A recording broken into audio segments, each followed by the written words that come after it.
तुमचं मूल 10 ते 12 वर्षाचं आहे का? तर ही गोष्ट नक्की ऐका. तुमच्या घरी असं होतं का, की आजकाल मुलांना त्यांचे मित्र जास्त महत्त्वाचे वाटतात? काल एक आई माझ्याकडे आली आणि मला म्हणाली, "मॅडम, माझा 11 वर्षाचा मुलगा बदलत चाललाय. आजकाल तो मित्रांसोबतच जास्त वेळ घालवतो." पण खरं सांगू का, या वयात हे खूप कॉमन आहे. ॲज पर ब्रेन सायन्स 10 ते 12 वर्षाच्या मुलांचं प्रीफ्रंटल कॉर्टेक्स अजून पूर्णपणे विकसित झालेलं नसतं.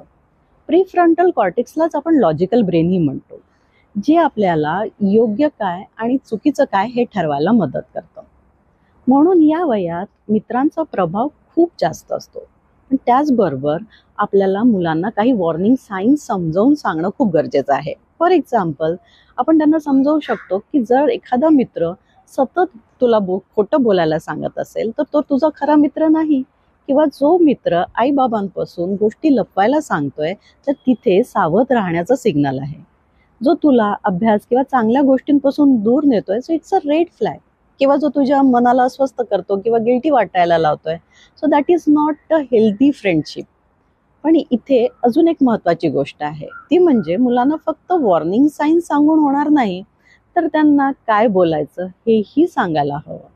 जसं त्यांना शिकवा की जेव्हा तुला आवडत नाही तेव्हा म्हण की मला हे आवडत नाही किंवा हे नाही मला नाही करायचंय. आज आपण मुलांना गुड टच बॅड टच शिकवतो, पण माझ्या मताप्रमाणे हेही तितकंच महत्त्वाचं आहे की त्यांना गुड फ्रेंड आणि बॅड फ्रेंड ओळखायलाही शिकवायचं आहे आपल्याला.